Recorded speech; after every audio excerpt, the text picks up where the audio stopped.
travel, but we're back here at the encyclopedia to go over the past weekend and a little look ahead from the openers that came out on Sunday. We tweeted out a couple, but we'll go a little bit more in depth today. How you doing today, Connor? I'm doing great. How about you, John? Good. I'm doing all right. Especially because we did have a winning weekend from our best bets. Both of us, I believe, we went 3-2. Correct? You went 3-2. You had said. Yeah, we both had really good weekends, and I was one terrible beat away from having a tremendous weekend. But it was still a winning weekend, and still something that I can build upon, and still a really good weekend overall. Yeah, and let's get into that. So what plays did you have on going into Saturday? Like which ones did you have Saturday? Because I know you ended up with I think five, correct? I ended up with five, Okay. and I loved four of them. The one that I didn't love that I kind of threw in towards the end of towards the end of the show was the only game I really did not end up performing well at all. Like I was totally off on. The Hmm. other four though I was correct on, but one of them I ended up having a terrible beat. I'll get to that shortly. So let's go over my three wins real quick. USC money line against Michigan. Some were taking USC minus 2.5. I didn't hate that angle. I just thought the better angle was on the money line because I got on it early. Love that play. USC won decisively. UTSA minus 9.5 against Rice. I never had to sweat that out. UTSA No, came out not like even close.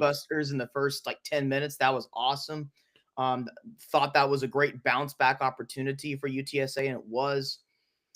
Air Force +7. We also sprinkled them on the money line. I thought they were live to win that game against UNLV, and that turned out to be correct. And they covered. They didn't quite win, but they Yeah. covered. But they covered. That was the most important thing. So we were correct about our angle there. I also leaned to take the over on the Air Force team total, which would have cashed in. I think it was 30 and a half, 31, depending on when you got on it. May have closed some other places 29 because those team totals they always move by like a point, like just a few hours before kickoff. Hmm. So I don't know where that ultimately closed at some places, but that would have cashed in no matter where you got, no matter what number you would have got for the over. So Yeah. that was great as well. So those are my three wins: Air Force +7, UTSA minus 9.5, and USC money line. Let's get to the game that just did not go as expected. Old Dominion and Marshall. What the heck? Now, if you look at the turnover differential, +5 for Marshall. So that also that explains some of the reason for the discrepancy in the score, the margin of victory for Marshall. But the fact that Marshall still won that game, I know they won by a few that they won by a few scores, but the fact that Marshall still won that game surprises me. Yeah. Um, Maybe Marshall's better than I thought. Old Dominion might be worse than I thought, or worse than we all thought. Hmm. Um, I'll say that we'll get into this later about the G5, John. I'm probably going to have less and less futures preseason. I'm sorry, with win totals because I had Hmm. Marshall under 5.5. I'm probably going to have less of that stuff moving forward, and I'll explain why later. And then the bad beat. Oh my goodness, I do not disagree with my stance on this game whatsoever, but I lost, and it's probably my worst loss ever. So worse than the Troy Buffalo bad beat a few weeks ago. Worse than that. So I had San Jose State money line against Wyoming. San Jose State was up by 2 scores, looking to go up by 3 scores, and their Hmm. starting quarterback gets hurt. And so they put in their second and third string quarterbacks, and Wyoming ends up coming back because of a pick six and then a couple of late scores. And Wyoming barely wins because San Jose State doesn't even have their starting quarterback in the game. San Jose State ended up putting their starting quarterback back in the game with like a couple of minutes left once Wyoming tied it, which they never should have in the first place. Folks, that's like the worst bad beat ever. San Jose State, not only should I have won that game, it should not have been close. So I do not disagree with my stance on that game. San Jose State, the right team was favored, but they should have been favored by more. Wyoming was flat out Hmm. lucky to win that game. So yeah, terrible bad beat, worst I've ever experienced. But 3-2, still a winning weekend. Should have been 4-1. I'll take it. Yeah. Yeah, yeah. No, I know what you mean there. And speaking of, I don't think I had any. Uh, well, let's get into mine. So You first, had I you had, had a good beat. You had a good beat on one of the games. yeah. On which game? The New Mexico game? Yeah. Yeah, I did get lucky there. I mean, they were keeping up with them, and then you know, I think what was it? The game land. I think it closed at 15. I want to say, and we gave it out 16 and a half. And yeah, that one snuck over the finish line for me.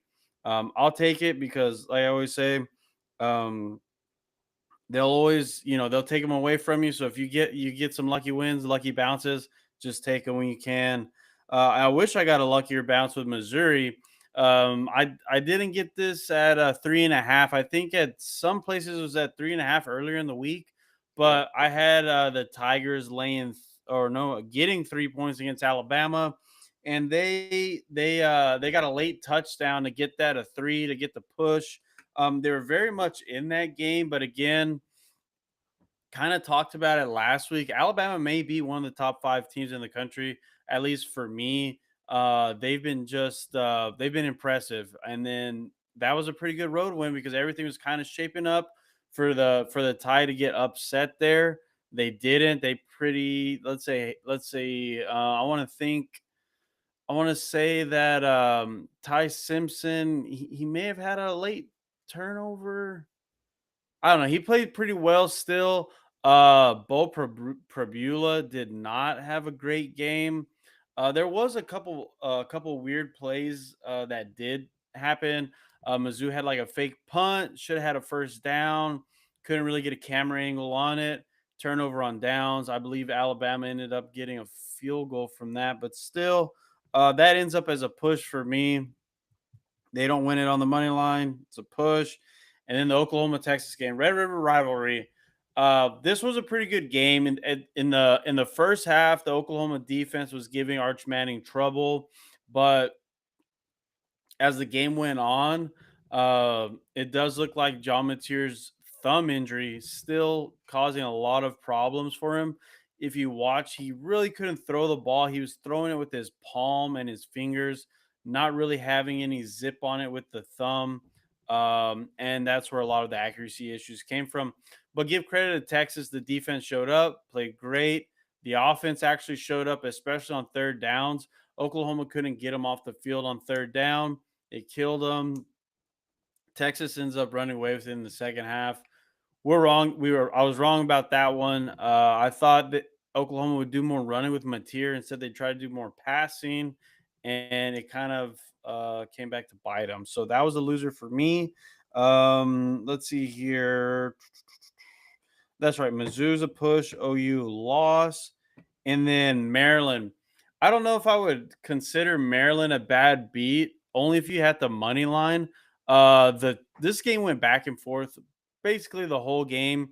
And then in the second half, Maryland finally went up. I think a couple scores, maybe like 10 points. Um, and then they didn't score the whole fourth quarter. Nebraska goes and I think they scored 10 unanswered points in the fourth, Yeah. hold off Maryland, and the Terps go down, but they still cover. And well, we'll get back to Maryland a little bit later. And then again, like we brought up, the New Mexico game. New Mexico was back and forth, back and forth. And I believe at halftime it was around touchdown, 10-point game.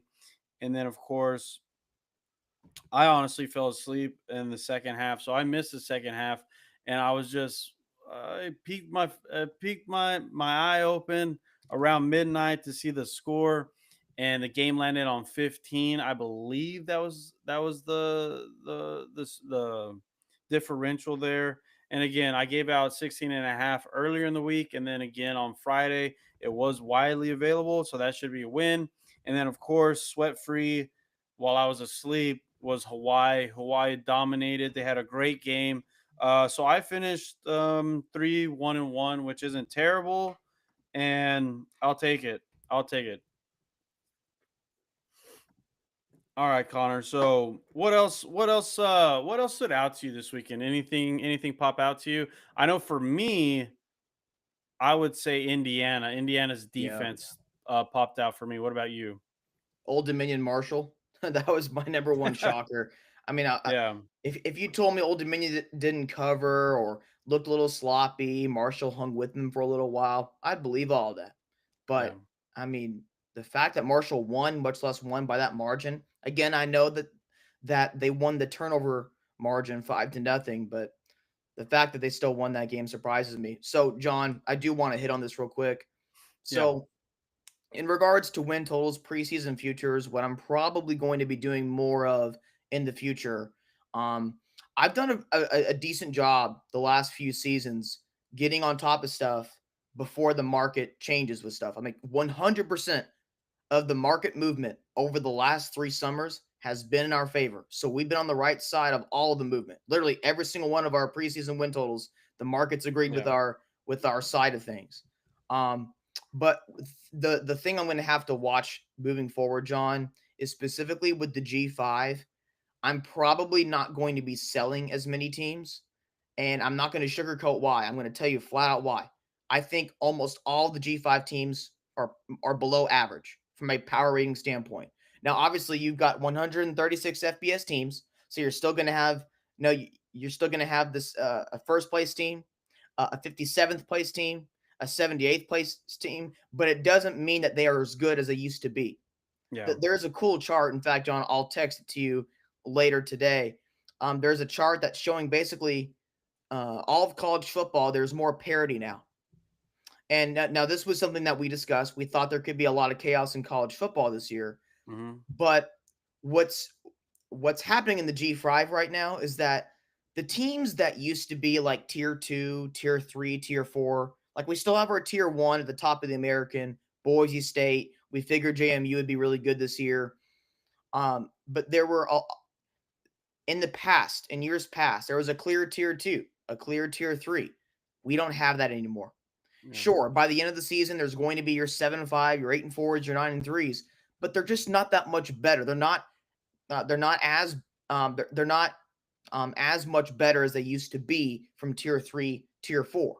I'll give you an example. Marshall a couple weeks ago lost to Louisiana, who doesn't have its starting quarterback. Louisiana looks like it could be a bottom half of the Sun Belt team this year. And then Marshall goes out and beats Old Dominion, who ESPN FPI just had as the second most likely G5 team to make the college football playoff, if not the most likely. So, like, that's the G5 now. Like, you've got a few teams, like in the American, who are clearly better than the bottom of the American. But every other G5 league, maybe outside of Boise and the Mountain West, there's no clear top and there's no clear bottom. They're all kind of average. They're all within a touchdown of each other. So Yeah. I'm probably not going to be betting on many G5 teams moving forward unless there is a good buy low opportunity. So no, I'm not selling. I'm going to be buying. So like for next year, I've got a team on my radar, Air Force. Um, I'll get into that later. But like for this past year or this past summer, I should say, James Madison had a preseason win total, I think, of 7.5. If you think they're going to be a juggernaut team and we thought there was a chance, just take the over there. And Hmm. like low chance they're going to be 6-6, 7-5, even if they have a shocking loss or two. Maybe those are the only G5 teams that I bet on. I'm not going to be selling any teams except for maybe like in the American because there's a clear top tier, a clear middle tier, and a clear bottom tier. All these Hmm. other G5 leagues, no offense to these teams, they're all kind of average. And that's good for some of these rebuilding teams because it gives them a higher chance to win 6 or 7 or 8 games, but it doesn't mean that they're great. It just means that you're going to have a lot of these teams at the same level, and so it gives a lot of teams a chance to overachieve. Yeah. Yeah, that makes sense. Because did James Madison end up losing on Saturday too? No, they held on, but like Oh, they that's won. but that's the thing. Like maybe James Madison has a higher ceiling than a lot of Yeah. these Sun Belt teams. They don't necessarily have a higher floor. And Yeah. so that's kind of what I'm going to say. There's going to be a couple, maybe, and I'm not even exaggerating there. Maybe a couple buy low opportunities in the G5, like with good coaching staffs, maybe they have an experienced roster. They return a lot because continuity is a rare thing nowadays, especially in Hmm. the G5. So maybe you just have a couple of buy lows, but unless it's in the American, I am not interested in selling any team because there's just no um, pronounced tiers within these conferences. Yeah. No, I get what you mean there, and it's I mean, even though you like get out in front of these numbers too, you just sometimes, you just never know with a lot of these without a lot of these teams and players. And that's kind of what we've been seeing week to week from, not only the G5, but even the top of conferences like Auburn, for example. They were you're really high on Auburn at the beginning of the season, and then now they're struggling not only to win games but to score points in every game in SEC play. So yeah, I mean, I get what you're saying, and sometimes it is a little bit better to look for those, and it's just it's getting a little tougher Yeah, just and like because of like the parity and everything, especially a season like this. I think in the Power Four, there are certainly more sell high opportunities. Yeah. And I'm going to be looking at sell high for the Power Four and buy low for the G5.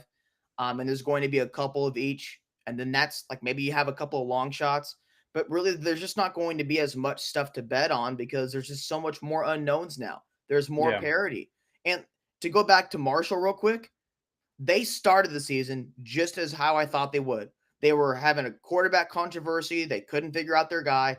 And then Carlos Del Rio Wilson, the former Syracuse backup, Mm-hmm. second, third string projected quarterback, is coming in and balling out now. Like that's the landscape that we are in now. Like you just can't get a feel for any teams. Yeah. So I'll get real specific here. Sell high and buy low. So Air Force, I'll use as an example. They clearly have found their starting quarterback for the future, and he's only a sophomore. Their offense is one of the best in the G5, but their defense is probably the worst in the country. But if Yeah. their defense just slightly turns it around next year, or heck, maybe they turn back to its usual self, which is a top half Mountain West defense at the very least, there could be good buy low because they have a good coaching staff, they have a quarterback, and Air Force normally performs pretty well. And so let's say they have a preseason win total next year of like 3.5 or 4.5. That could be a good buy low because it's not like the teams that they just previously lost to or the teams that you have projected ahead of them are that much better. And Yeah. there's, maybe a decent ceiling here as long as their quarterback stays healthy and their defense just isn't that bad. And then sell high in the Power Four. Maybe we only attack teams that are young, face an extremely difficult schedule, and lose a lot of production. And I think we did a good job of that this year. Like I like a lot of the Power Four Yeah. futures, and guess what? Our G5 futures for all of the overs that we took, those are looking good. It's the Yeah. unders that are not looking as good for the G5, and for the Power Four, our unders are looking good as well as our overs. There's only a couple of futures that aren't looking good, but it's the same thing. It's the unders in the G5 because it's just hard to project which teams are going to be, the bottom teams in the G5 Yeah. because they're all in the same situation. Yeah, and a lot of those too, they play on Tuesdays and Wednesdays and Thursdays, and then those a lot of those games are, and we've even been seeing it this year that a lot of them are, the underdogs are winning, home underdogs are winning, so you already put at a disadvantage with having to play on a short week, and that's how I remember. What was it last? Was it last? Maybe it was 2 years ago. I think the futures that I did lose, they were G5 schools. It was like James Madison when they had their undefeated season, and then there was another one. I can't remember. I can't remember who it was, but yeah, that's always a good method and strategy. Always buy low, sell at the top.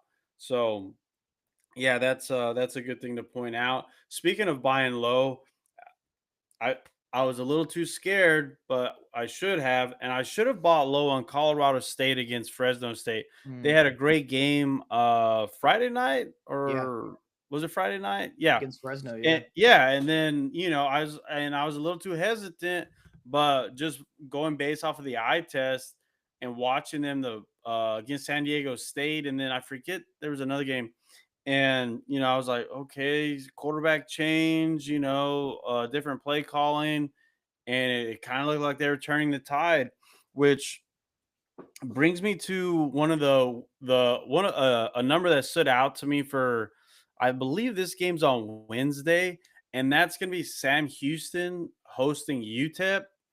UTEP's on the hot seat. They have one of the worst offenses in the country right now. Head coach is on the hot seat, Scotty Walden.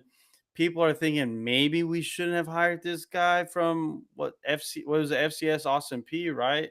Even Sounds though right. he won there, but going to El Paso, recruiting there, they spent a lot of money on, was it Malachi Nelson? Nelson, yeah, Malachi Nelson. Yeah, and now it's kinda like we can't even get a first down. Yeah, So, it's bad. I think this is a great spot, just not to get ahead, but this is just like going based off of that buy low, mentality, and that's in college football, that's in general, but in college football, that's one of the best ways to go.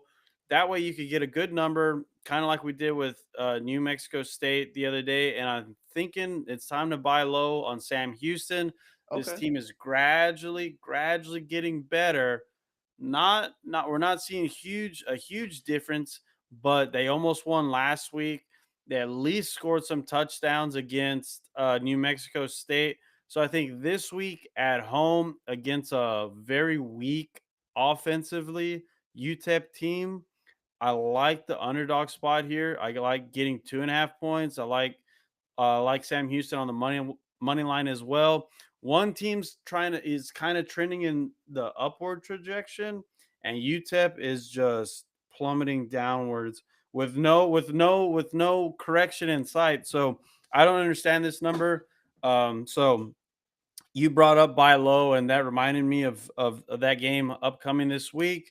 And another game like that same scenario is going back to the well with Colorado State laying 2, hosting Hawaii. Hawaii's got to travel, got to go to Colorado. Elevation, they always play there, but still, Hawaii coming off of a blowout win at home. Now they got to travel on the road. Colorado State may have figured things out. That's another buy low spot that I looked at, especially with the G5 there. Are these your best bets for the week? No, these are just like some openers that not openers, but just like the early week games. My best bets, uh I'll always use a Friday numbers for those. But like last week I gave out Arkansas 13 and a half, New Mexico 16 and a half, and then Oklahoma +3, Maryland +6.5.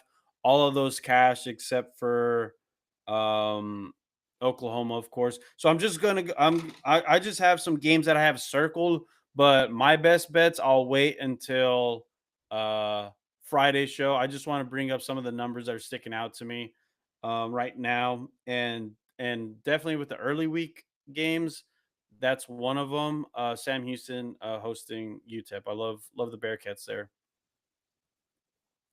All right. Was there anything else from last weekend you wanna touch on? I kind of jumped ahead there, but Well, speaking of sell high, buy low, for our DDSN Nation, these are some of the teams that I'm keeping an eye out for next year for preseason win totals. Um, I would say, yeah, buy low with Air Force because they don't have a portal problem. The portal's going to work differently this year with the calendar, anyways. But mhm, Air Force is not going to have. Oh, their 5 best players went to the Power Four. No, it's not going to be yeah, like that for them. So buy low with Air Force. I like their coach. I love their quarterback. They've got their guy for the future, and he's only a sophomore. And I'm, pretty sure the defense is not going to be the worst in the country again at Air Force. So I would imagine that gets turned around to some degree. yeah, And they are much better than their record this year. And they've faced a pretty difficult schedule and lost a lot of close games, high scoring. So if they just get the defense somewhat fixed, watch out for them. Um, and they're probably not going to be facing Boise next year because there's going to be the Pac-12 and the Mountain West. A lot of those teams are right. going to be moving conferences, so their schedule will only get a little bit more manageable, I would think. Um, Sell high. This is going to have to be like more of a December show with like the returning production January. Trying to think of like what school has a lot of upperclassmen. They might have a coaching change. I'd watch out for Indiana, Illinois. Let's see who else. Penn State, maybe. Like, because you're talking Power Four teams that have upperclassmen led teams this season. That Penn State obviously will have a coaching change. We'll Yeah. see if anyone steals Kurt Signetti.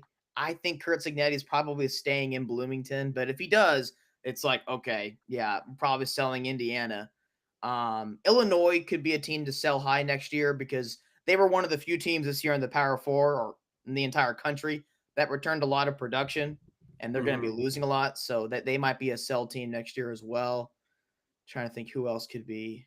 Clemson. I hate to say it, John, because they've been like a darling this year, but Vanderbilt in the SEC might be a sell high team next year. Yeah, they'll probably lose a lot of upperclassmen talent. Same thing with Clemson. Clemson's got a lot Yeah, of Clemson. upperclassmen. Clemson's another one. Yeah. Yeah, Vandy is the oldest team in the SEC this year by far. So that is definitely something to keep in mind of for next year when win totals first open. Big 12, I would not sell Texas Tech stock. I know they're going to be Yeah, losing some guys, but they have so much more money right now. They're yeah. just spending so much. I would They're just not gonna sell them. reload every season, basically. Mhm. Boy, I don't want to fade this coaching staff, but Arizona State's going to be losing a lot of production next year. Um, Yeah, NFL guys, especially if Levitt goes to the NFL, which is a good possibility. I just don't want to sell Kenny Dillingham. Very, very good coach in my opinion. So Yeah. No, I don't. Well, yeah, he went to Arizona State, so I don't think he's leaving anywhere. yeah, definitely. Um, I don't think so. Yeah, so those are just some teams that I've got on my radar. But yeah, Vandy is probably the number one team to sell high for yeah, next year. Of course, I don't know. and I don't know what their win total is going to be, 6.5 or something. It's not going to be yeah, crazy high, but that might be a good buy low, or excuse me, sell high opportunity. and what about for this upcoming week? I know you had tweeted some plays out. What do you have Yeah. for this upcoming week that you So looked at?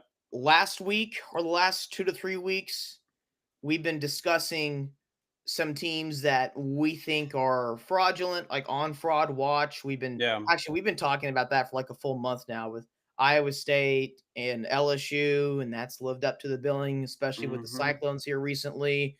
UNLV is, for some of these fans, these teams that say, like, we're not a fraud, we're still really good. Let me put it this way: these teams that are not as good as their record, I'll put it that way, or ranking for some of them, Yeah.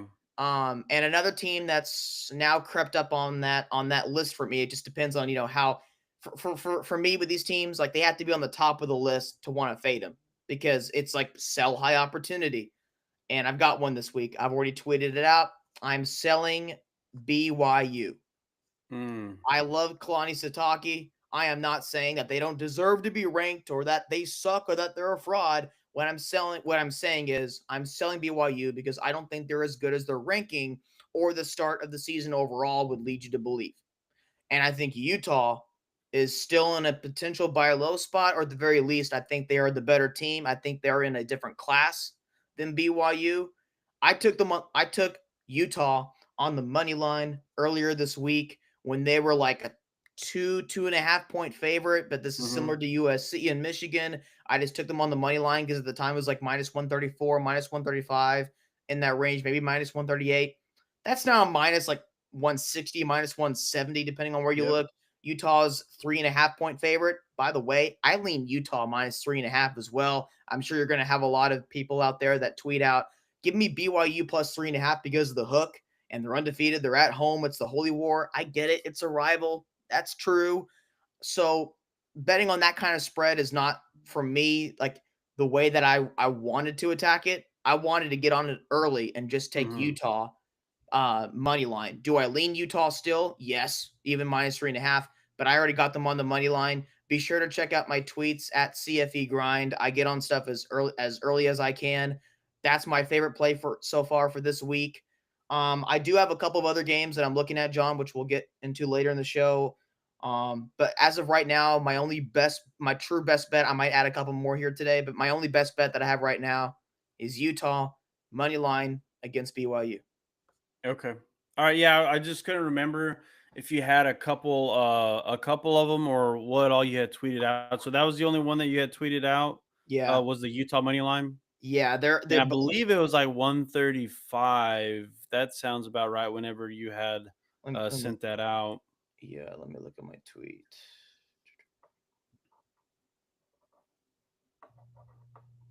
Minus 138 at FanDuel. 138. Okay. And that was on Sunday that I tweeted that out. All right.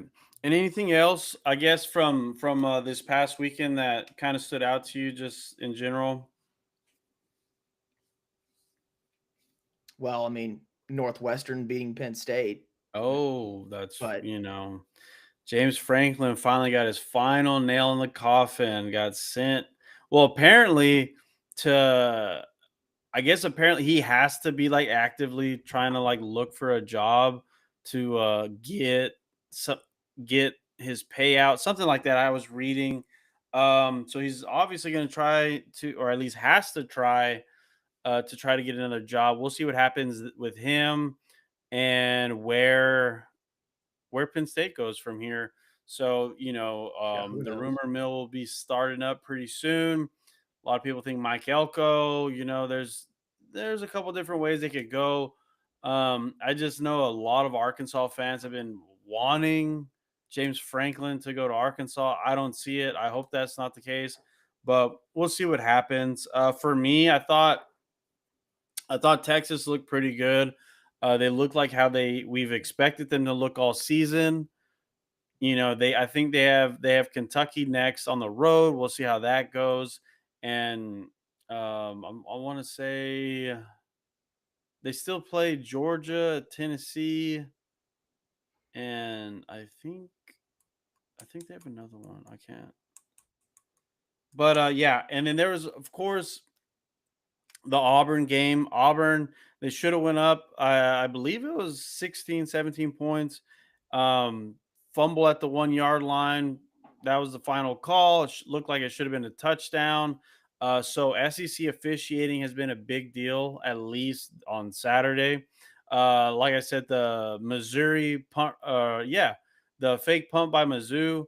They had a first down. It looked like a first down to me. It got called back. Wasn't a really great camera angle on it. What was the other game? South Carolina had a fake punt.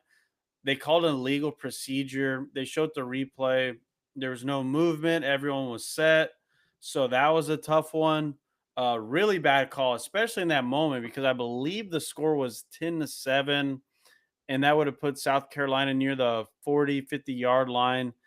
So yeah, a lot of interesting officiating, some interesting spread endings as well.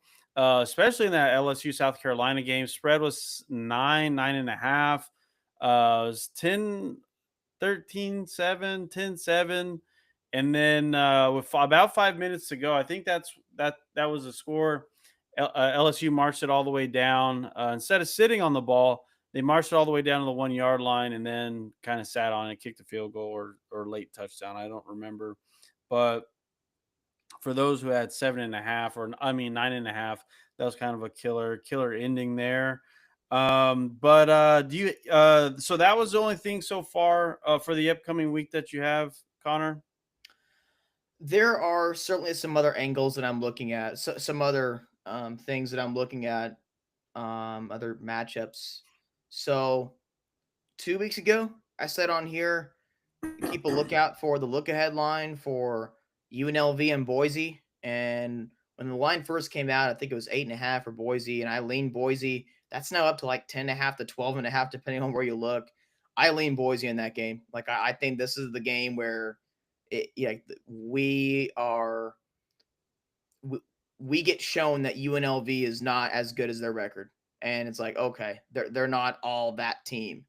Um, the problem with laying these kind of numbers with um, uh, against a UNLV is their offense is pretty, if not really good, and there's always a chance of a backdoor cover. Now, I think Boise winning this game, Yeah. no doubt. Like I'm not worried about that one bit. But do I think there could be some garbage time here? Yeah, especially with a team like a UNLV. So the angle that I'm looking at here, and I'm not going to include this as best bet material right now, but I'm looking at it is the Boise State team total over. because there's UNLV is not going to stop Boise. Yeah. And if this game is close, if UNLV is hanging around, Boise's going to keep their foot on the gas, at least offensively. So, like, I don't really think UNLV is stopping Boise for one reason or another. So, I would the Boise State team total right now is 37.5, juiced over 38.5, juiced under, depending on where you look. So they're basically projected to score about 38 points. UNLV in the upper 20s. So I think that's a pretty fair outlook. But honestly, I would not be shocked if Boise ends up winning this game by a few scores and they put up like 45 points or something like that. Yeah. So I'm trying to still think of the best way to attack it. Um, Maybe it's like Boise, like first half team total or something like that, or first quarter or first half spread. That's another Hmm. way I'm thinking about it because it's 6.5 right now, and I lean Boise there. Yeah. Yeah, that actually might be the way I go about that. Couple other things that I'm looking at. And I may go ahead and just pull the trigger on this. John, I lean Tulane -9.5 versus Army. So this is going to be a kickoff in New Orleans. I'm going to have to look up the weather to make sure it's not going to be something sloppy. Uh-huh. But John Summerall against triple option teams, he's typically been very good at defending the option. So I'm sure people are going to first remember, wait, didn't John Summerall and Tulane lose and get like boat raced against Army in the American title last year? Yes, Yep. they did. I think John Summerall was looking around for another coaching job at that time, but I'll leave that conversation for They another they day. also had what, backup or third string quarterback playing? I don't remember. I don't remember. I'm trying to think. Yeah, because yeah, that sounds right because I think yeah, I feel like the quarterback M- that transferred to Duke, I don't think he played in that game. Mensa played in that game. He did? Okay, He then passed yeah, for about I 200 remember yards. them getting killed. It was like 49-0 or something. They probably 35-14. okay, they probably scored, but yeah, it was bad. Yeah. But yeah, Tulane and got that's some also a garbage good time, though. it's a good revenge spot as well for Tulane. So that was That's one a I good did point, too. notice. So I think that's a good one. And here's some other stuff to point out. So I was just saying, John Summerall, great defensive mind, by the way, someone that I highly respect as a coach.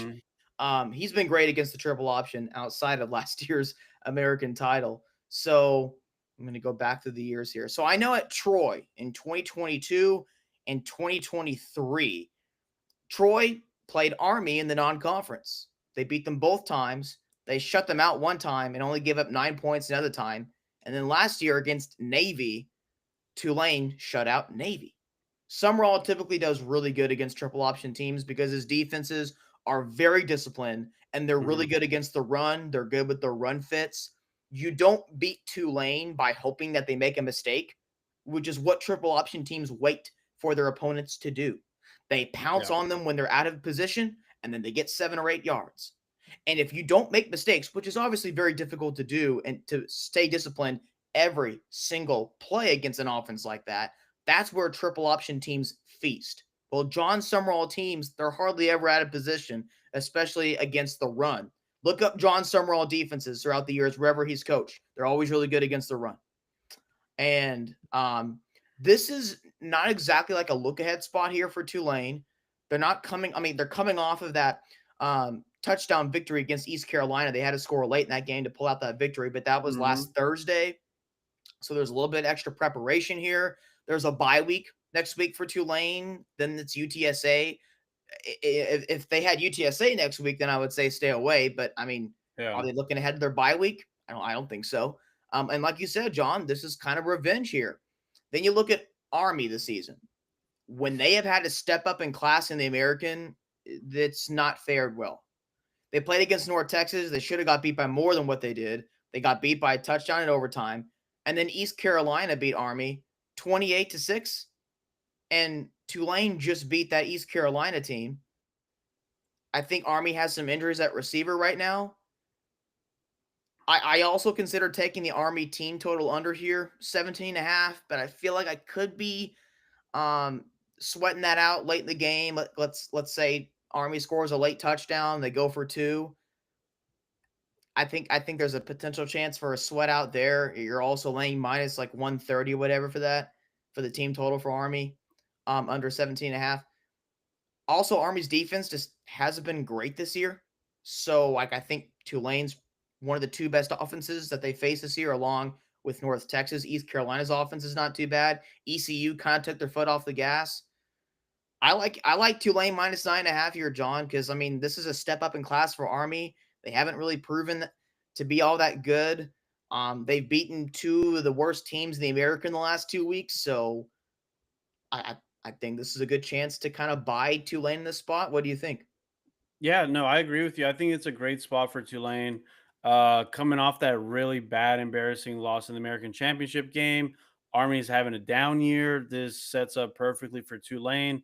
9.5, 9, whatever it may close at, may seem like a lot, but again, like you're mentioning, this defense is going to buckle down, especially after what happened last season. So yeah, I definitely like this spot. This is a game that I did look at and it did pop out to me because of the situation for Tulane.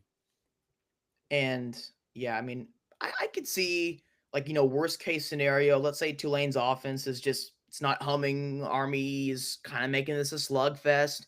Maybe there's a chance you sweat this out a little bit. But I mean, even in a sweat out situation, I like Tulane's chances to win by 10 to 14 here. So at Yeah, least, I mean, I think this game has blowout potential. Don't you? yeah. Like I said, I agree, and it matches up perfectly for Tulane. And yeah, an Army is definitely not what they were last year. Whenever they did score those 49 points, so yeah, I'm all over this one with you. Yeah, I like this one. So I'll make that a best bet. Um, you know, until they prove me wrong, John, I'm going to stick with them. So, like, why would I want to jump off the Southern Miss bus, right? Like, They keep coming through. They keep coming through. so give me. Can you find any 2.5s or threes for Southern Miss? Because I'm only finding 3.5s and fours right now. I I remember seeing it earlier because it obviously popped out to me. It was at 3.5 on Bet Online last I looked, which was not very long ago. But yeah, still 3.5. I'll take Southern Miss minus 3.5 against Louisiana. So, um, Louisiana, they're just a little down right now. They don't really have their offense totally figured out. I know they came back and beat Marshall, which was good for the win totals, but Hmm. Louisiana is not really all that good. Their defense is not good. So I think Southern Miss can move the football against Louisiana. And Louisiana's offense, I don't think, at least right now, is as trustworthy as Georgia Southern's offense was. Hmm. Southern Miss almost blew that game to Georgia Southern, and they were up by 3 touchdowns. Maybe they say, "Hey, we're not going to do that again. We're going to at least finish better." They may not keep their foot totally on the gas; they're up by a Yeah. lot, but I don't think they're going to let that happen again. So, give me Southern Miss minus 3.5. If you find -4 when you finally get on it, that's fine as well. I think they're the better team here, John. Is this a weekday game? I think it's Saturday. I think It it's is on a Saturday. Okay. 4 o'clock Central Time. Oh, okay. Four. That's weird. Yeah. Yeah. Well, I'll keep an eye out for that one. But yeah, all I had seen so far was 3.5, and they're on the road, right? They are at Louisiana for this game, but Yeah. I just think Southern Miss is a better team. I know it's the G5, getting all these spreads or one Yeah. score, but They were on until the road they last week as well, weren't they? yes, now that was a Okay. revenge spot for them. So that's why I love that. Plus it's Southern Miss and Georgia Yeah. Southern's defense is bad, bad, bad. Um Louisiana's defense may not be quite as bad as Georgia Southern's, but it's not that much better. So I think Southern Miss I think they're just again, you take this with a grain of salt because it's the G5, but I think they are an overall better team in a different class. Take that with a grain of salt as Yeah. well than Louisiana. So Okay. I'm trying to look for a number here. Um, I shouldn't say they're in a different do, class. They're just a better team. do we have any update on the San Jose State quarterback? I know he had mentioned he got injured against Wyoming. Is he going to be back? Is he going to be out? Do you know? I had a contact for San Jose State. Or I have a contact. I'm waiting for them to get back with me. Because I asked Okay. that same question to him yesterday. Um, yeah, because I'd like to know that because if he's not if Eget San Jose State's starting quarterback is not playing against Utah State, I really like Utah State there. Yeah, and Utah State's minus 3.5. And I thought that was interesting. And then I remembered the quarterback injury, so it kind of made sense. Okay, so was there anything else that you had? Anything else pop out to you number wise? Um,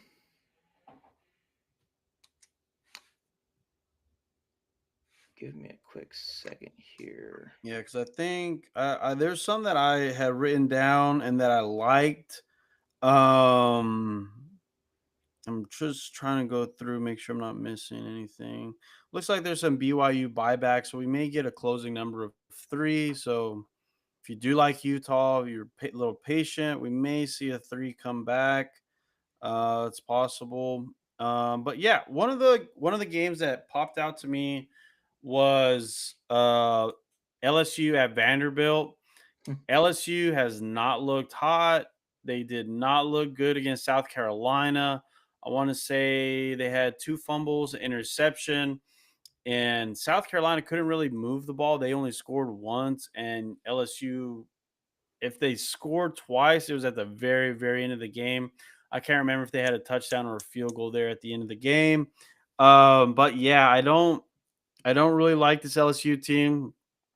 Vanderbilt's coming off a tough loss at home. Oh no, against Alabama. They were on the road. That wasn't a home game. Um, Bye week, and now they'll be at home. They'll be able to host, and this is the first time Vanderbilt's been favored against an SEC opponent, I think, since the 40s. So it's a huge game for Vanderbilt as a university. So, and they're 2.5 point favorite. I like the Commodores here. Something I did play already, I think earlier this morning.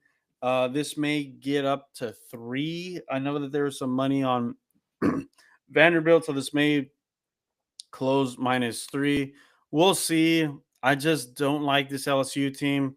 They're a pretender. They don't really, you watch them. They go up against inferior competition like Florida and who do they play? Florida, South Carolina, and they just can't score touchdowns.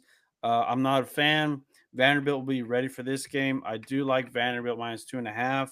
Another game that popped out to me was UCLA -3. One could argue UCLA is the hottest team in the country the last 2 weeks. Definitely their offense. They'll be going up against Maryland. Maryland had back-to-back tough home losses, which we were on them, against Nebraska and Washington. Squandered both of those games. Now they got to go to California, play on the road. UCLA is laying 3 points. I know it's -20, but I still like UCLA. I like where this offense is going. I like how they're playing as a team. And I would Michigan State's not that great, but it was an impressive game for them to come back, get focused after upsetting Penn State, going on the road East Lansing, and basically just destroying Michigan State. Yeah, and now they go up against a terrible Maryland defense. Maryland defense isn't terrible, but this is just not a great spot for them, and they didn't come up clutch against Nebraska or Washington late. I think UCLA has another win in them, and at -3, I like it. Um, a couple other notable spreads because I think these lines are going to move. Arkansas +7.5. Bobby Petrino talked about it last week on Monday and Friday. Bobby Petrino, he came in, he took over the Arkansas program, and basically he's going full steam ahead. They gave Tennessee a close game. I believe that one ended in Tennessee winning by 10. They were on the road, but now they'll play A&M. I'm assuming this is a. Are they playing this at a neutral still, or did they stop doing that? I can't remember. I want to say they stopped doing that for this year. I think That's they that's are. kind of what I'm thinking. So this may be a true home game for Arkansas, and they're getting over a touchdown. Bobby Yes, it Petrino has is. a. Yeah. Are they playing in Fayetteville? Yeah. Okay, so yeah, that may I like Arkansas even more than Tennessee. Not Tennessee. A&M's been playing great. They're one of my top teams in the country just based off of their pure athleticism that they have. They've been overmatching opponents, and like I said, Arkansas has a great or Bobby Petrino has a great record with Arkansas against A&M, and I think they can get the job done. So at 7.5, if you like Arkansas, grab it now. Again, A&M, they've struggled on the road. They struggled against Notre Dame, a game they could have lost. Now they go back on the road against Arkansas. We'll see how they do. SMU at 9.5. I think that's down to 9 now. They're on the road at Clemson. Should Clemson be favored by 9.5 over anybody not named Boston College or North Carolina? That number stood out to me. I don't think that should be as high as it is, no matter how bad SMU can play at times. I don't know if Mustangs have any bad injuries, but that's a number that stood out to me. There are rumors Um, that Jenkins is banged up right now for SMU. oh, So, Jennings is injured. Okay, that I makes mean a little bit Jennings, more yeah. sense. That makes a little bit more sense. But the way Kevin Jennings plays, it's a lot of turnovers. So it's I don't fact I don't. Well, I mean, is Kevin Jennings what? I mean, if he's healthy, what is this spread? I mean, 4.5. I don't know. I still don't understand the 9. I think SMU has a pretty good backup quarterback. I can't think of his name, but I'm pretty sure they have a good backup quarterback. So 9.5, I just don't get it. It's more of a fade on Clemson. Mississippi State plus 9.5 at Florida. This is a tricky one, but as a number that I wanted to circle Mississippi State off a bye, getting more than a touchdown. That's a number to look at if you want to fade Florida. If you want to buy on Mississippi off a bye week, Florida off two tough games. Texas A&M, they go back home, but 9.5 something to look at. And then South Carolina plus 5 at home. Shane Bieber, I personally feel like he's on the hot seat. I don't really get, if he had a different last name, he probably would have been fired by now, to be honest. South Carolina has all the talent in the world. They do not have the coaching. They fired their offensive line coach either Saturday night, Sunday morning, whatever. Um, Estevan, I'll get to that question right after this. And South Carolina plus 5. This is more of a fade on Oklahoma Mateer coming off of that letdown loss against Texas. If Mateer plays again, I don't think that thumb's getting healed in less than a week. Now they got a tough road SEC game. I don't know why the South Carolina is getting 5 points here. Maybe 3, maybe 4, 5 points. Too many for me. Lenora Sellers said today that the new offensive line coach who was there in the past, Sean Elliott, he's brought a different vibe to practice. Love hearing that. Give me South Carolina plus 5. If Shane Bieber can do anything, it's win SEC games at home that he's an underdog in. It's So I Cocktober, like baby. South Carolina though. Yeah, yeah. So I like South Carolina there. Again, Shane Bieber, in my opinion, is fighting for his life, and this should help. And again, Oklahoma Mateer, his thumb, I don't like it. Estevan asks, how's Liberty favored by 10.5 tonight over New Mexico State? You got any info for this one, CFE? I have a lean about the game overall. I don't have any And news. what's that? I would just take the New Mexico State team total under. Oh, team total under. Okay. I don't Let's know if that's. Let's see if I could get a number on that. Or do you have yeah, the number in front of you? under 17 and a half. You're only laying minus 114 juice. I don't think New Mexico State's going to be scoring much on Liberty's defense. Liberty, yeah, slowly getting things improved overall. But really, to start the season, it wasn't the Liberty defense that was bad; it was their offense. I Hmm. think they're a little bit healthier at quarterback now. I don't really have an opinion on the 10.5 spread. It's been bouncing between 9.5 to 10.5 for Liberty. Yeah, I mean, I saw that earlier. Yeah. honestly, like the overall game total of under 48.5 would honestly not be a bad play. So if you don't want to have to sweat out Liberty either minus 10.5 or minus 9.5 to minus 10, minus 10.5, depending on where you look, I would just take the under, whether it's the game total or the New Mexico State team total. But I don't really have like any best bet material for that game. Okay. Yeah, same here. I really don't like I really, as much as I enjoy that football's on TV, but coming from, betting wise, it's just tough to bet these games because to me they always come down to the very end, especially let's see here.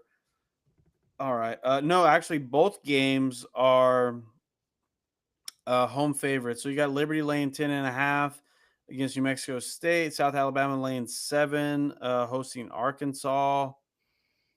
Yeah, so just well, there's another game. Western Kentucky hosting Florida International. To me, I would, if I was to bet it, I would have to take the points. Liberty, what did they only beat UTEP by about 11 points on the road.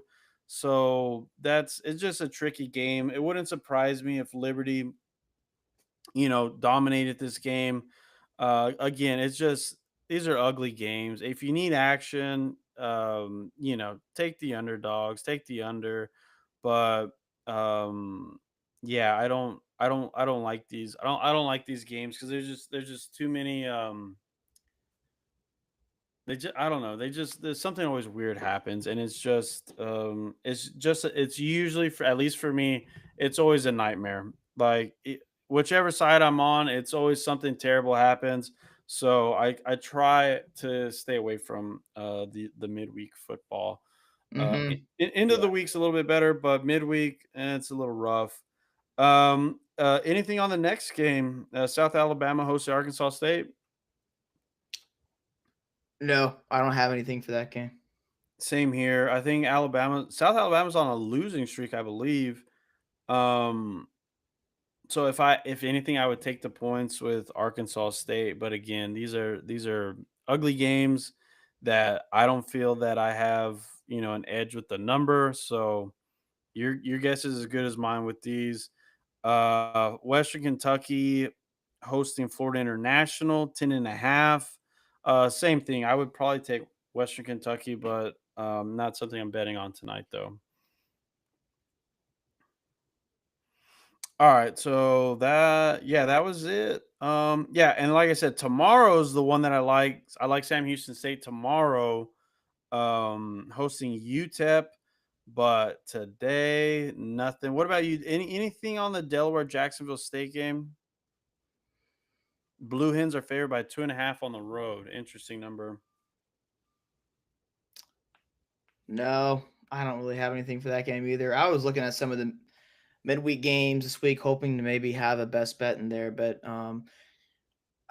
maybe I was looking at some of the games on Friday, although Power Four games, not exactly G5, and Yeah. I was considering Minnesota plus 9.5 yesterday, but they just haven't looked statistically all that impressive. But I'm also kind of waiting to fade Nebraska because I don't think they're all that good of a team, Oh, especially not defensively.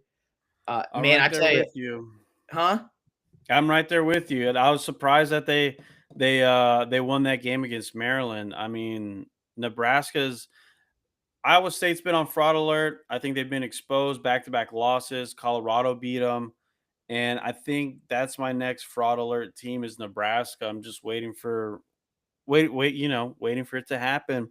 And did Minnesota end up losing last weekend? I can't remember. No, they pulled it out, but Oh, they really? had no business winning that game. Yeah, Well, Purdue should have okay. beat them. That's right, Purdue. Okay. But yeah, that's a okay. The Utah State, San Jose State games on a Friday. Cal. Cal, North Carolina's Friday. Minnesota, Nebraska is a Friday. And then, Louisville, Miami. That's at 13 and a half now. Was 14 earlier. All right. Well, that was that. Those were pretty much all the games that I wanted to go over. Is there anything else that you have, Connor? Um, I'll give out some leans that I have here. Just looking at some of the upcoming games for this coming Saturday. Oh, if you can find a 7 out there, I don't know if there is, probably not, but I lean Washington against Michigan. They've got the better quarterback, certainly. They have the better coach. Yeah. I think they have the better running back. I think they have the better wide receiving core. Michigan has the better offensive line. Defensive line, Michigan's better, I think. Was that spread? What's that spread at right now? Was it 5.5 last I saw? Yeah, 5 to 6.5, I think. Okay. I lean Washington there though. Okay. Yeah, we'll see how that number looks by the time we get to Friday. Yeah. But yeah, that's another interesting one. And yeah, that game's in Ann Arbor, right? Yeah, so that the Okay. travel aspect definitely favors Michigan, obviously. Washington Mhm. having to make that cross country travel. And this is 9 o'clock. This is 9 a.m. Pacific time kickoff. Okay, so it's an So early game. yeah, that is something to consider for sure. But I mean, on the field, I think Washington's the better team. Okay. So, and I think they Yeah, I have the was better hoping that coaching that staff. would maybe get to a 6 because I think there was Yeah, juice. there's some sixes out there. I think there might even be a 6.5. Really? Yeah, Oh wow. Yeah, because I was waiting to see if it did show up, and maybe it'll be a little bit sooner than I thought. there's a 6 at DraftKings. Okay. There is a 5.5 at FanDuel.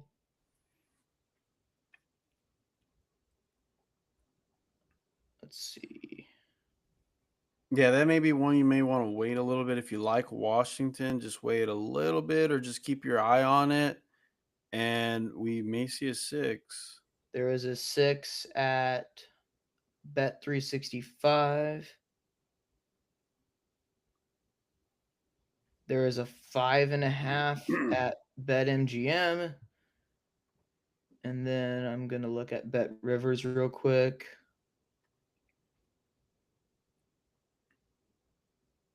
And 5.5 there. And Washington's getting the money at 5.5 at Bet Rivers. Okay. So okay, there's no 6.5s. There were yesterday. Um, but there are some sixes out there. Okay. Yeah, I'll probably just wait and see. Hopefully another 6 hits. That was pretty much everything that I had. Um, yeah, all the games that I went over, including I think Colorado State. Colorado State's still getting money that went from 2 to 8. That's a Saturday game, I believe. I thought it was a midweek game, but I think that's on yeah, Saturday. But yeah, that's everything I had. You have anything else you want to go over, Connor? Um, I don't think so. I want to look at. I'm trying to find some stats here. Let's see. Okay, let's see. That's impressive. I didn't know this. Washington is eighth in the country in rush defense, and that's what Wow. Michigan likes to lean on. Michigan top 20 in rush defense, although they just got USC ran for over 200 yards on them. Wow. Yeah, they're definitely gonna have to. I'm trying to think how. What's the total? What's the total in that game? Do you know? You have it in front of you? For Michigan, Washington, Yeah. let's see. Probably around 50, 50 and a half, if I had to Okay. guess. Yeah, it's 50.5 at FanDuel, Okay. I was just. Oh yeah, I got it right here. Yeah, I'm seeing 50 50. and a half at DraftKings, Okay. 50.5 at Bet365, 51 at Bet Rivers.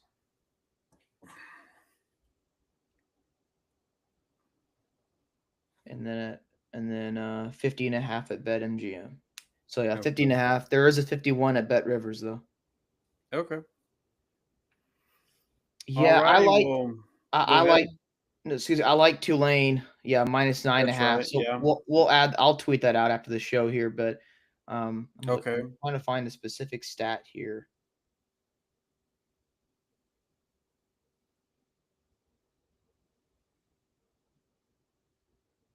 Where is it? So I thought they'd be higher than this. Tulane is 78th in the country in rush defense. Trying to find where East Carolina is. Thought the ECU'd be higher than this. I probably just skipped them. Let's see.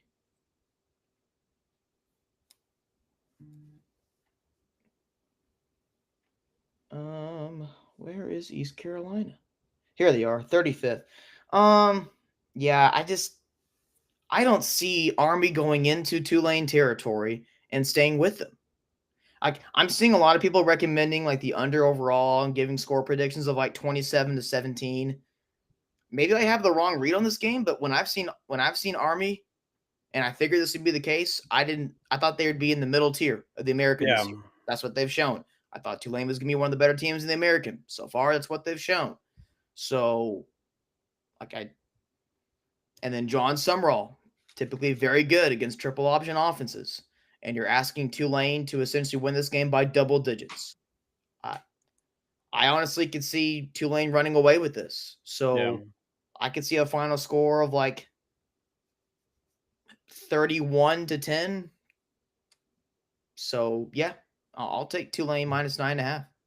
I like it. Like I said, I agree with it. I like the spot for Tulane, and I think that they could run away with it. It's a great revenge spot for the Green Wave. Yeah, that too. Yep. Um, So some of my other leans overall for this week, I do like Washington plus the points against Michigan. I think they're the better team. I think they have the better coaching staff. I know the travel aspect of it matters, but um, I still would grade overall roster and coaching staff Yeah. higher than travel. Um, I lean. We're gonna best bet this too. I lean Southern Miss minus 3.5 Okay. against Louisiana. Yeah, Tulane minus 9.5 versus Army. Man, I want to do something with the Boise State and UNLV game. I just don't know exactly how to attack that. Maybe I just take the Boise State team total over. Yeah. Um, Yeah. I mean, it's probably in the what 40. I don't know. Well, I don't know what the game total is. I imagine it being pretty high though. 37.5. So like you'd be waiting a little while on that. Okay. Yeah. 37 and a You'd be half. waiting on that for a little while to cash it. Even Yeah. if Boise comes out like gangbusters. So um looking at the other games for this week. Oh yeah, of course. Utah money line against BYU. Love that play. It's my favorite Yeah. play of the week. Ooh, North Texas fans, how do we feel about the UTSA matchup? Interesting spread. Interesting spread. Last I saw, North Texas favored by 4.5. I believe the total was 67, 68, somewhere around there. Yep, yep. Yeah. Yeah, tough spot for North Texas, not only for their team, their fans. Everyone was hyped up for the Friday game. They were in it. They're right there in it. Self-inflicted wounds just created an avalanche of trouble for the Mean Green, and South Florida didn't really take the foot off the gas. So I have another interesting one here. I was maybe this is too sicko mode, John. Maybe I just don't have a good feel for this, but Hmm. let me see where this number is at DraftKings.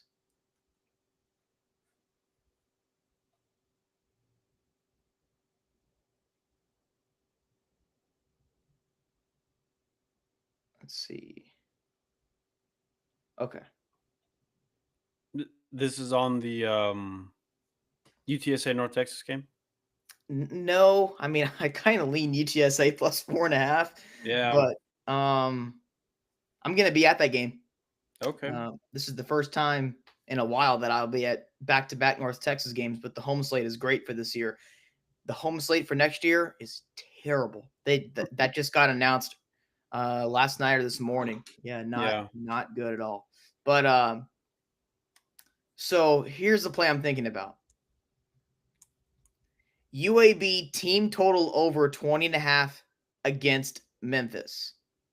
So here's my thinking. UAB's they don't no more Trent Dilfer, right? So No, maybe no they longer the Fighting Trent Dilfers. I know we can't say that anymore. Yeah. But the one thing that UAB has been able to do under Trent Dilfer and with this roster right now, even though Trent Dilfer is no longer in town, so yeah, we can't Mm. say the fighting Trent Dilfers anymore, is they've been able to score. Like they've been able to score. They can move the football. Do you know who Memphis has on deck? Who do they play next? I do not know the answer to that. South Florida. Oh. Now the spread's 21.5. Okay. Miss me with that because I could see Memphis blowing UAB out of the water. Mm-hmm. But I could also see UAB covering. I don't want to take that spread, Yeah. but I could see a situation like multiple scenarios in a situation where Memphis is not playing their A game here. Like, why? You don't have to bring your A game. You're about to play South Florida. Mm-hmm. That the winner of that game is probably going to play for the American title. Why would you bring your A game for this game? And if you're UAB, like, couldn't you see UAB playing a little spirited here? Yeah. Yeah. I mean, I could see it. I could see it. 21.5. It's a home game, isn't it, for UAB? It is. Yeah. So I don't hate it. I don't hate it. You either taking the points or going for the team total over 20.5. Yeah, I could definitely see that happening for the Blazers against Memphis with the look ahead spot. I wish it was like a 17 or an 18, but now you're gonna be pulling for UAB to score 3 full Three touchdowns. touchdowns. Yeah. And the thing is, like, I I've never really been impressed with Memphis's defense all that much, but I think Memphis is still undefeated against the spread, so their time is coming, right? Like Yeah. they're going to not You would cover a think. spread here. You would If it think. is this week, UAB's defense is so bad, like they're not going to stop Memphis. Yeah. So if Memphis is to not or if UAB is to cover the spread, it's going to be high scoring. So just Hmm. take the UAB team total over, right? Like Yeah. I've And it's not considered that terrible. I too. mean, 3 touchdowns. It could be doable. It can be doable. It definitely It's can. better than like 21.5 is what I mean. So as long as I mean you got it under 21, so if it was 21.5, then you'd be like, but yeah, they could you would hope that they could muster together 3 touchdowns against Memphis's defense. Yeah, let's see.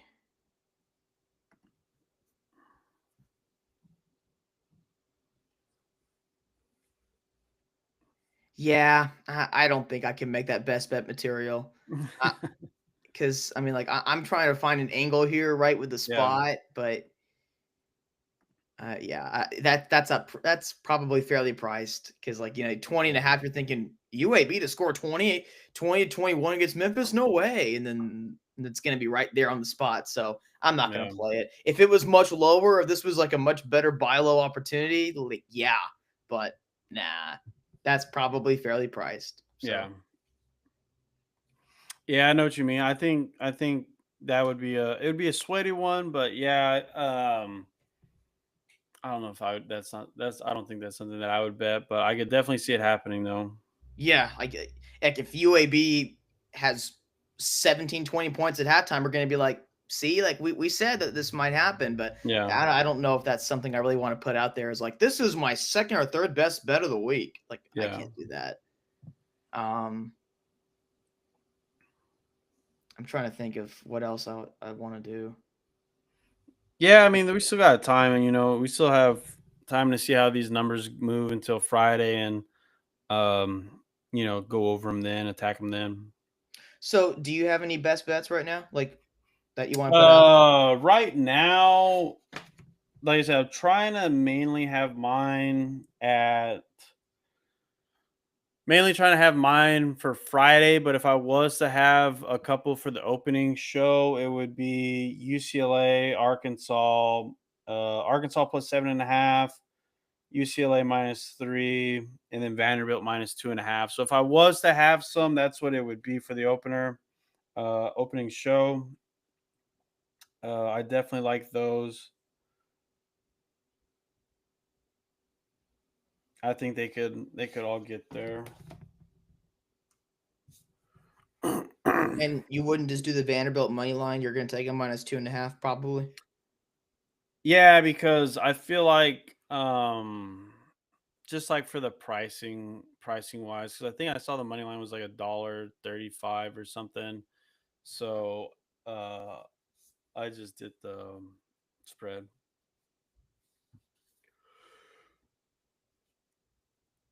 Gotcha. Yeah.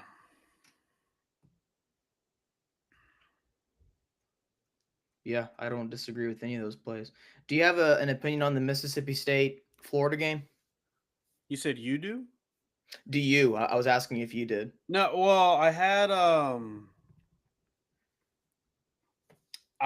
just notated the line. It was at 9.5. And if you do like Mississippi State, it's something to grab now. At least they're coming off a bye. Florida, we don't really know what they have, so not something that I would put as a best bet, but it's just a number that needs to be like notated just because it's a huge underdog with Mississippi State coming off a bye, and we really don't know what to expect from Florida on a week to week basis. Yeah. Oh, I don't know if he's going to be available. Sam Levitt this week for Yeah, Arizona I State. haven't heard anything on that yet. Spread's got bet down to 9.5 at some places. Oh wow, that's yeah, because it was at 12, I'm pretty sure. Yeah, no plays for me there. So as of right now, I guess I've got three best bets: Utah money line against BYU, Okay. Tulane -9.5 versus Army, Okay. and Southern Miss -3.5 at Louisiana. Okay. Yeah. Yeah, I like them. And like I said, the ones that I went over, some of these numbers, but my favorite would be Vanderbilt laying 2.5, UCLA laying 3, and then Arkansas plus 7.5. Yeah, for I like those, and I have tickets on those, so I think they'll definitely get us to the win column. Yeah, we had a great weekend last week, and Yeah. we'll keep it rolling.